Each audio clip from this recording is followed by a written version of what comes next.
What's up guys, Visual here, but you can call me James, and in this video I will be showing you how to create an abstract 80s themed Twitter header.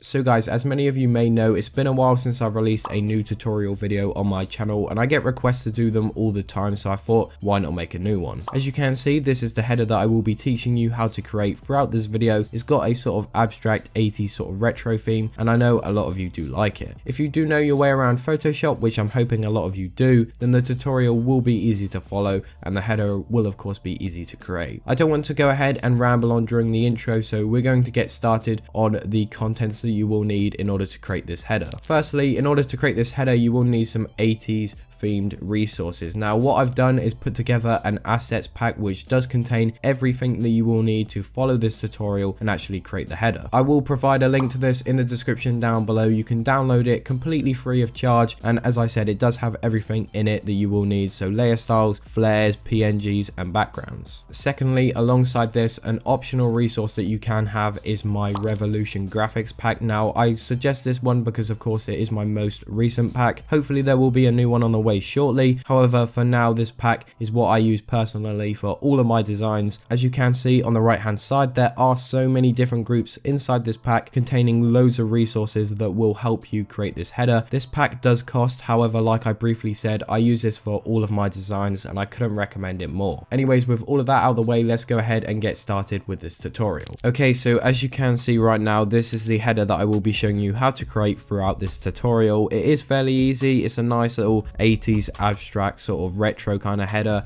You can go ahead and follow the steps during this tutorial for, say, for example, like a YouTube banner or like a desktop wallpaper. However, for the sake of the tutorial, it will be a lot easier if I do make a Twitter header. So what I'm going to do to start off with is go to File, New, and then get my document sorted. So I'm going to have the width on 3000 and the height on 1000 because that is the set Twitter header sizing. And then resolution you can keep on 72, and then make sure your color mode is on RGB. And then once you are ready, just press create and you will get a blank document. First of all, I'm going to change the color of the background, so I'm going to double click on that layer. That will open up the blending options page, and I'm going to go to color overlay, make sure a full black color is selected, and we can press OK once we're done. As you can see right now, the background is very boring, so the first step of this tutorial is going to be to actually sort out the background. So first of all, in order to do this, you want to get your image, which you will find in the 80s assets pack. Like I said, a link to this is in the description down below. You want to open it up, go to the background stocks group and select layer number 2.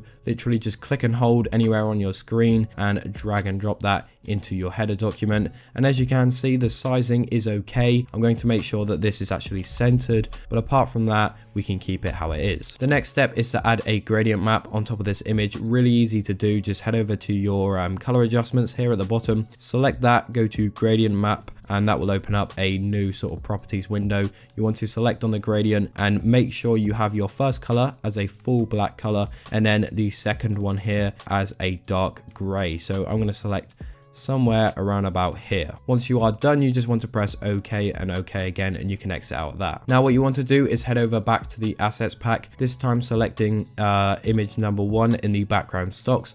Drag and drop that into your document. You will need to make this image bigger, so that's really easy to do. You just press Ctrl T on your keyboard, and I'm going to hold down Alt and Shift, which will actually increase it from the middle, as you can see, and I'm going to make sure that that is covering the full document size. Once you have done that, you now want to change the blending mode of this image, so head over to the right hand side and you want to select color dodge. It creates a nice little particle effect on the background, so we've got pinks and blues in there as well. You now want to make sure that that layer is still selected. Press Ctrl J on your keyboard and that will duplicate that layer. Go back to the blending options here and make sure normal is selected, and now what we're going to do is add a gradient map onto this image. So go back to the color adjustments, select gradient map. This time you want to select a black to blue color, so I'm going to find a nice blue to work with somewhere around about there. Press OK, and now this time you want to actually move your right slider, so the blue, over to the left a bit more so it does stand out. I'm going to move it to around about there, almost halfway,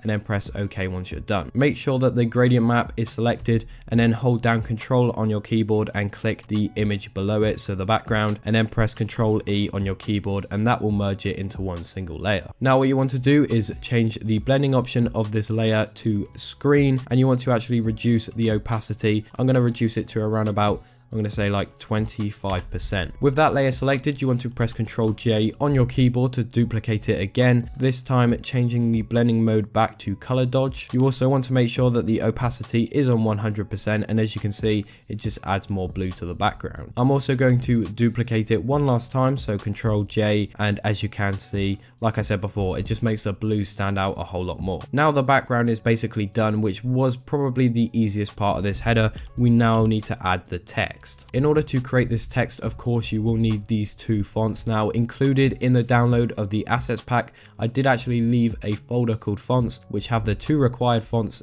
for you to make the header, of course. So just open that up, select both of them, and then literally just right click and go to install, and that will be on your computer. Now you can head back over to your header and go to the text tool, select anywhere on your background, and you can type in your text. For the sake of the tutorial, I'm just going to type name here, but of course you can enter any text you want. Make sure that you do have the commando font selected out of the two fonts you downloaded, and once you've done that, you can of course increase the size of your text. So I'm just going to press Ctrl T, holding down Alt and Shift. Well, I'm going to actually make sure that this is centered first. Holding down Alt and Shift, I'm just going to increase the size of this here. So I'm going to increase it to around about there, maybe. It's fairly obvious, but the header does have two parts to it in terms of text. We have the background text here and then some foreground text, so it does depend on your name. It may be shorter, it may be longer, but yeah, for now, of course, I will be showing you the background text, and we'll move over to the other one in a minute. So first of all, what we're going to do is actually keep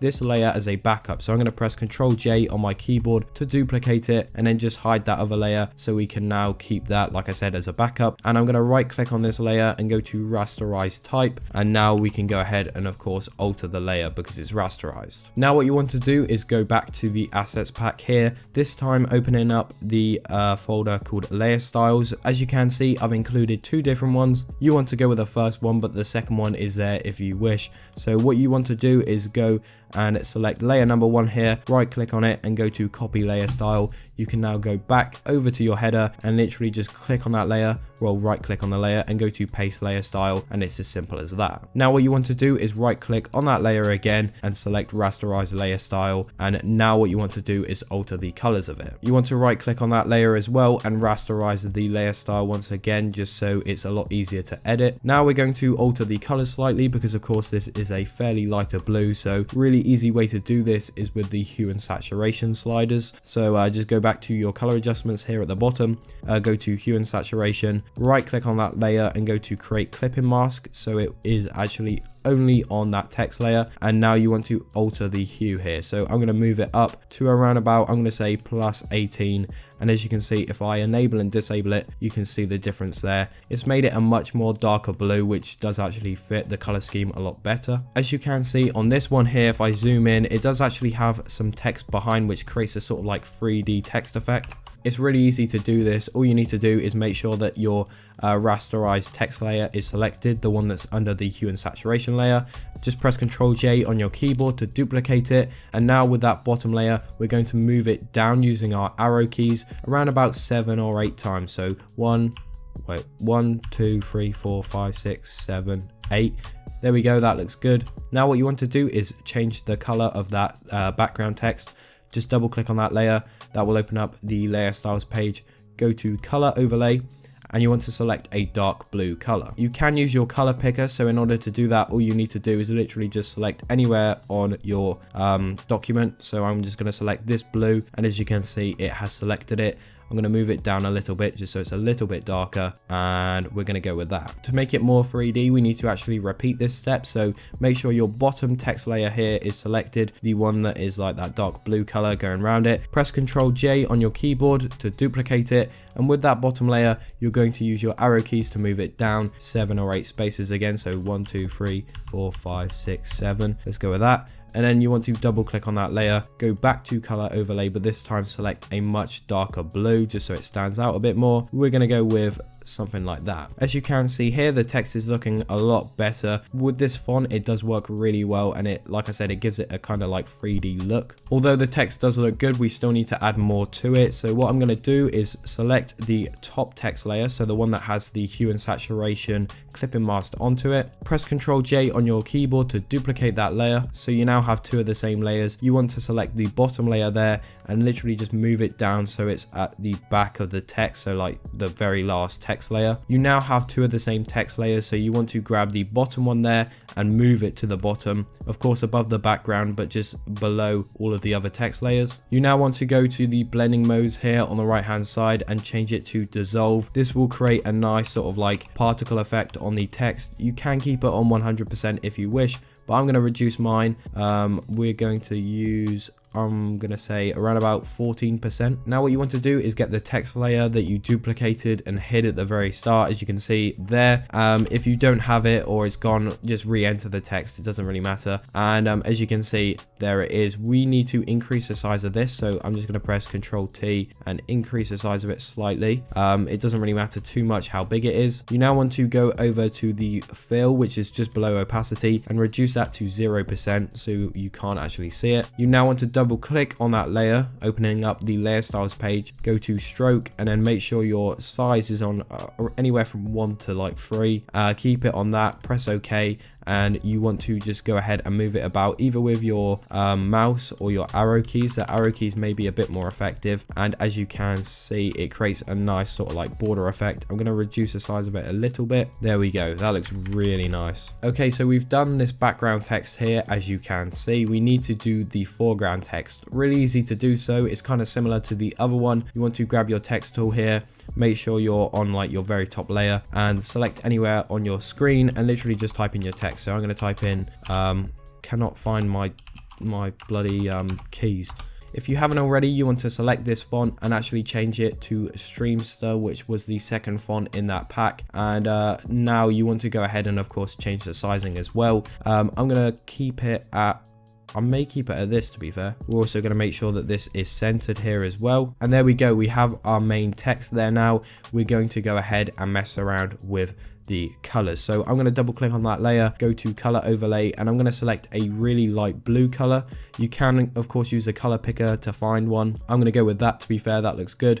Press OK once you are done. Now what you want to do is make sure that that text layer is selected. Press Ctrl J on your key. Ooh, that's not Ctrl J. Press Ctrl J on your keyboard. That will actually duplicate the layer, of course. With the bottom layer, you want to move it down slightly like we did before with the other text. So just use your arrow keys, move it down like around about 4 spaces. 1, 2, 3, 4. You can't really see it too well, so in order for it to stand out more, we're going to double click on that layer, go to color overlay, select the color here, and we're going to find a sort of darker version of that color. So I'm going to use like that maybe, and I'm going to press OK and OK again. I'm also actually going to move this down a little more, around about 2 more spaces there, just so it stands out. We're going to repeat this process 2 more times. So duplicate that bottom layer there, and then with the new bottom layer, you want to move it down around about the same amount of spaces. Double click on your layer again, go back to color overlay and select a darker version of the color that you used before, basically. So I'm going to use something around about there, press OK and OK again, repeating that step one last time. So Ctrl J with your new bottom layer, move it down, and then go and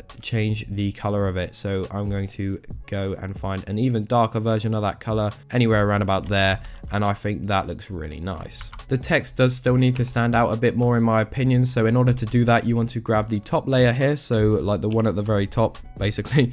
Press Ctrl J on your keyboard to duplicate it. Now move that layer below all of those, but still above, of course, the background text. And you want to right click on it, go to rasterize type, and then you can even rasterize layer style as well. Now head over to filter here at the top, go to blur, Gaussian blur, and you want to select a radius of, I'm going to say around about 10 maybe, 10 pixels. Once you're done, press OK, and now change the blending mode to screen. And as you can see, you will have a nice sort of little glow effect going behind the text. As you can see, that is now it for the main text. We do still need to add some stuff to the actual header itself though. So we're going to go back to the assets pack. This time we're going to go ahead and open up the PNGs folder, and we're going to select PNG number 1. I did say this before, but there are other resources. So for example, other PNGs in the folder that you can use. However, I'm just going to be sticking to the ones that I used for this header. So I'm going to drag and drop that in, and as you can see, it's going to be a bit too big, so I'm going to actually reduce the size of it. One thing I'm also going to do is actually move it below all of the text but still above the background. Holding down Alt and Shift, like I said, we're going to make this smaller. I don't know how small we did it before, maybe somewhere around about there.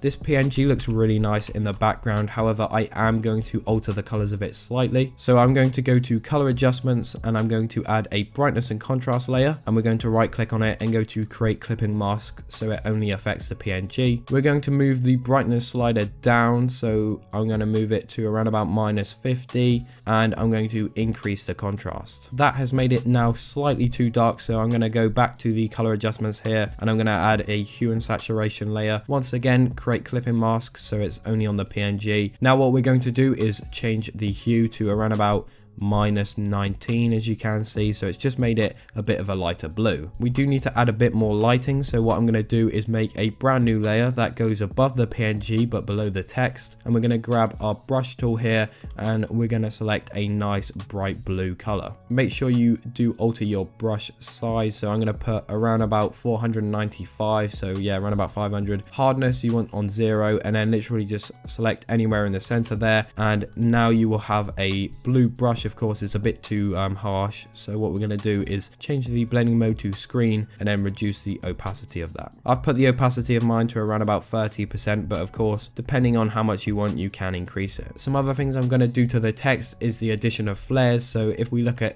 this one here, as you can see, we've added one there, and then we have also added one over here as well. So really easy to add. Just go to the assets pack, open up the flares and lights group, select number 1, and drag and drop that into your header. This flare does have a bit of a background, as well as that it is a bit big, so what we're going to do is grab our eraser here. We're going to move the size to around about 400, hardness on 0, and we're just going to erase off the edges there just so it isn't as harsh and it will work a bit better. Now what we're going to do is press Ctrl T on our keyboard and just hold down Shift and make this a lot smaller. You will also need to make sure that this layer goes above all of the text just so it actually allows it to go on top. And you want to basically move this about in different places. Just press Ctrl J to duplicate it, and you can of course put it anywhere. I'm gonna literally just slap them, like I said, in random places. So there we go. You can actually press Ctrl J and duplicate it, and it's going to be even brighter. You will of course need to make sure that this layer is above all of the text layers so it actually appears. And yeah, just press Ctrl J to duplicate it and slap it anywhere you want basically. I'm just going to put it, oh, that is not Ctrl J. I'm just going to put one on the far left side, the far right side, and also the center. Let's put one there. That looks perfect. Now what we're going to do is add a bit more lighting. So to do this, it's really easy. All you need to do is make a brand new layer at the very top. Go to your brush tool. You want to make sure your brush is on around about, I'm going to say maybe a bit more than that. So like 600 maybe. Actually, let's go with around about 750. Make sure the hardness is on 0, and you want to select a blue color here. I'm going to click the brush here at the top left of the text and also the bottom left of, well, the bottom right of the text, sorry, and then you want to change the blending mode to overlay. Now there's more blue highlights in the background. We do need to actually lower the opacity of it though, because it is a bit harsh. So I'm going to put mine to around about 34 there. The next thing I added were these social media icons. Really easy to do, to be fair. You just want to get your social media logos firstly. So I'm going to open up my Revolution pack because they're all in there. Makes it a lot easier. So sponsors and social medias, here we go. And we're going to grab, let's grab Twitter first of all. Doesn't really make any sense because this is actually a Twitter header, so I don't know why you'd have your own Twitter app, but I mean, it's just for tutorial sake, I guess. I'm going to just decrease the size of the logo there. I'm now going to double click on that layer here and change the color of it to a very, very light blue. So let's go with that, press OK and OK again. And now we need to add the text next to it. I'm going to use the font Gotham. I'm going to use Gotham, let's use Gotham Bold. it is important that you stick to a very basic font for your social medias because it's important that people read them. Say for example, I used this font for the social medias. It's going to be way too hard to read, especially when it's small, so stick to a basic font. Like I said, I'm going to change the color of it to literally just white.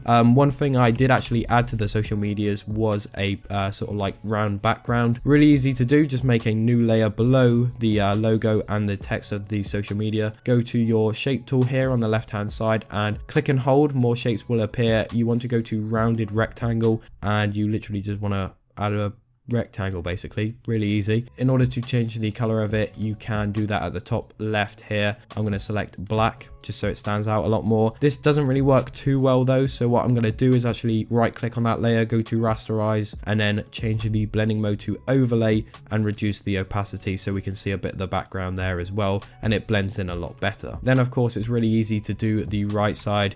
You can group those, so you can press shift on the bottom layer, shift on the top layer, and then the group icon, you can name it as well if you want, and then you can literally just press Ctrl J to duplicate it, move it over to the right hand side. You want to make sure that the spacings are around about the same. There we go. And then you can open up that group and you can add in, I don't know, an Instagram logo or like a Facebook logo, for example. Let's just use Twitch in this case. Alter the sizing of it once again, and there we go. Simple as that. We now have the Twitch logo in there and all of the social medias are done. Anyways guys, the header is basically now done bar the final effects, which I will show you in a minute. However, if you have my Revolution graphics pack, which I mentioned at the beginning of the video, then you can of course add additional contents to it. So there are things such as like particles, well, more particles in here. We've also got patterns as well, which you can add. So you can literally just drag and drop this sort of stuff. That is just part 2 of the pack. We also have part 1, which has a lot of my favorite groups inside. So say for example lights, these would work really well for the header. So I'm just gonna enable some of these so you can see what they look like. You'd literally be able to just drag and drop these into the header. My Photoshop is running a little slow. I think it's because I'm recording, but regardless, like I said, if you want to add any of that, you can do so. However, for the sake of the tutorial,